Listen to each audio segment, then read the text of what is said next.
Hello, everyone. This is my internship portfolio presentation. My name is Brianna DeLeon.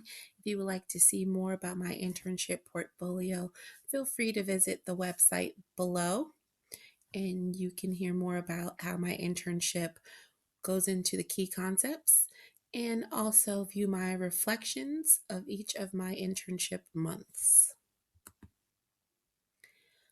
I currently hold a bachelor's in early childhood education from Towson, and I've been teaching for 6 years. In 2017, I'm a third grade teacher. I work at Captain James Daily Elementary School, which is in Germantown, Maryland. Some of my goals are to attain a master's in educational technology. And moving forward, it might be getting out of the classroom to be a technology leader or even an online teacher or professor. As of right now, I'm content with my third graders. I currently attend Loyola University, where I am trying to attain my master's in educational technology. So, a little bit about my internship portfolio background. It did occur at Captain James Daily Elementary School, which is in Montgomery County, Germantown, Maryland. There is a 50% ESOL population and a 70% farms population. We receive Chromebooks for grades 3rd through 5th. There are a couple tablets that were given to the primary grades, kindergarten through 2nd. The plan is for the county to roll down Chromebooks to at least 2nd grade and provide more tablets for the primary grades, but that has not happened yet. I began to plan for my internship the summer of 2016. I met with my principal and shared with her my vision, and we came up with a plan. We decided that I would work with the PSYOP group. That was a group that's already a cohort within our school. And PSYOP stands for the Sheltered Instruction Observation Protocol, and it's basically a research-based instructional model used to improve learning in English language learners. This has been a group that's been together for at least 3 years now. The idea of this group is to have representatives from each grade level and also support staff such as ESOL, Title I, the arts team, media specialist, and to bring on additional members every year so that by the end, everyone is a part of this group and everyone can gain that knowledge. This group meets monthly. And as I said earlier, each grade and support staff has at least one member that is represented. So this information can be shared throughout the entire school from that member.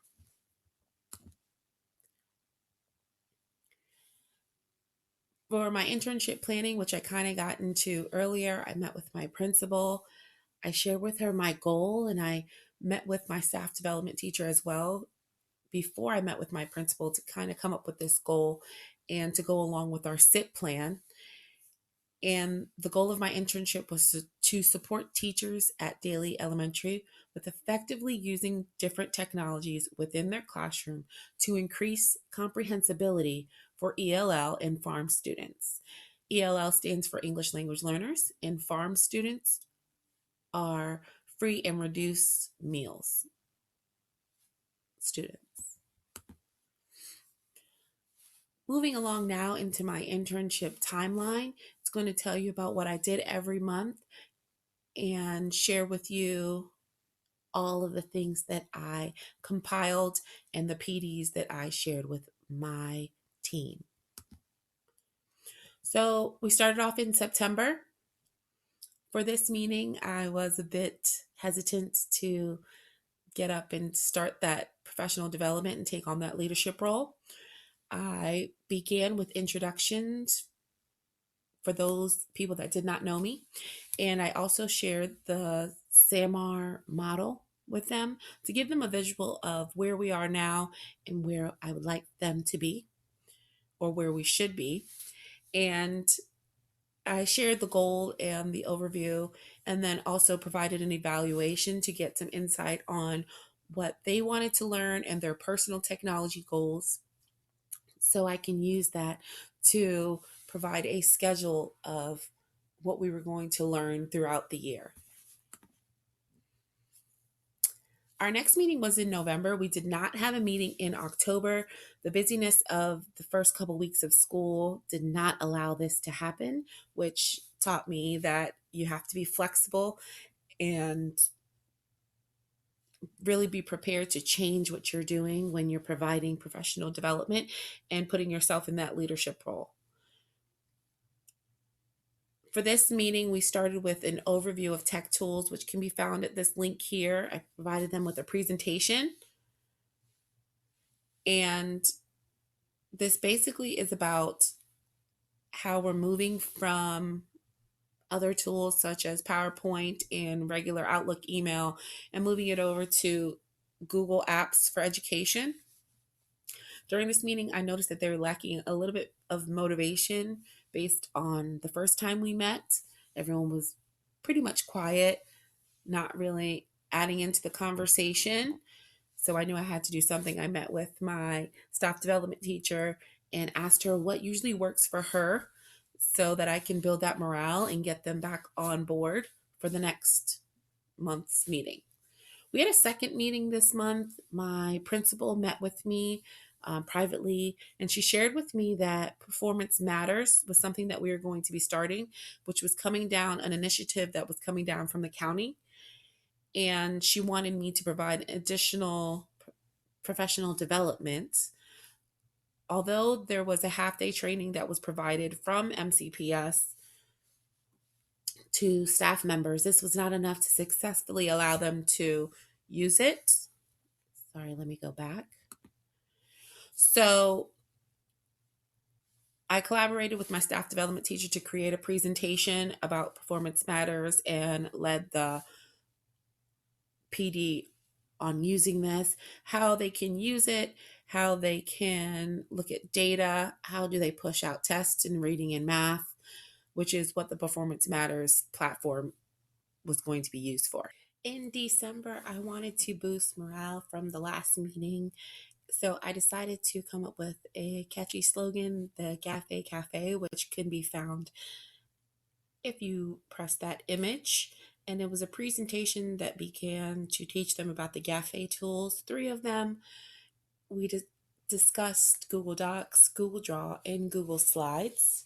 From the feedback that I received from them, a lot of people wanted to be more familiarized with the GAFE tools, so I thought I would break them down so it wouldn't be overwhelming.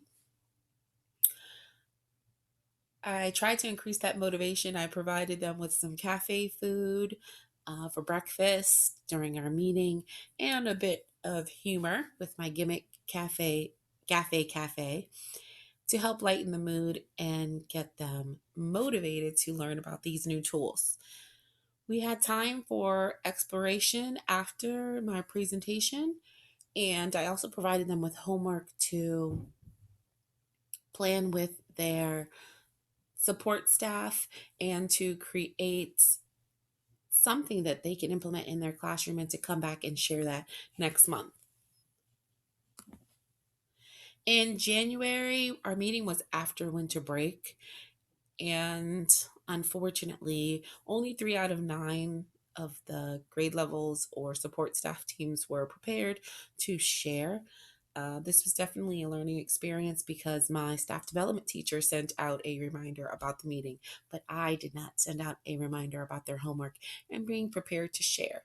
With the long break, I think that had something to do with it. So that was definitely a learning experience for me, and I learned that you have to send out those reminders so that they can be prepared.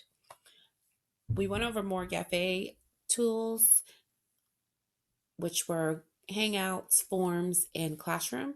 Didn't spend that much time on Classroom since they were a bit familiar with that, being that they are students in a staff Google Classroom. We just went over that teacher's perspective and running it and sending out the code so students can join. We ran out of time to explore these different tools, so that's something that I had to push to the next month's meeting since I didn't plan to have to share this meeting based on people not being prepared.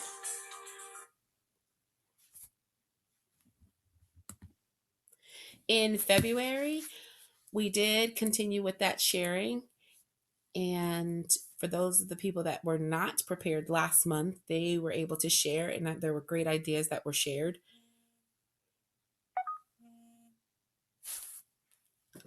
They had time to explore and continue with the additional GAFE tools that I shared with them last month.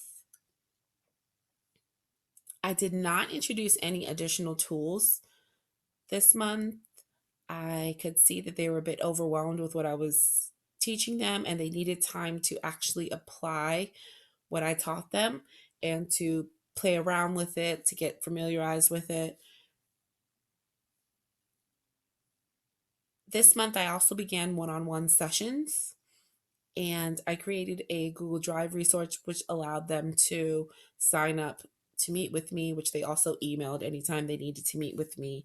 And I provided them with examples of screencasts that they could use and all of the resources that I have created and slideshows that I presented so they can go back and use it at their own time. In March, we went over Google Forms a bit more since people had more questions about Google Forms and how to create one.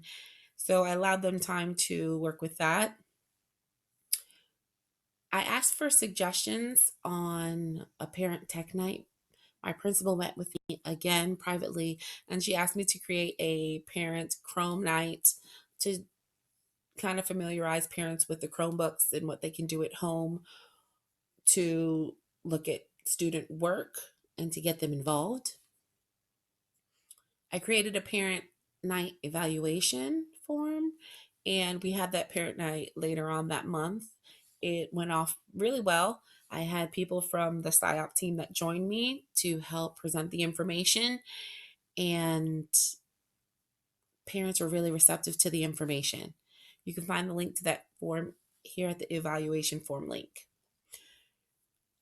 During our March meeting, we also had sharing time, and teachers explained how Hangouts forms in the classroom were used instructionally within their classroom, or ideas of how they could use it.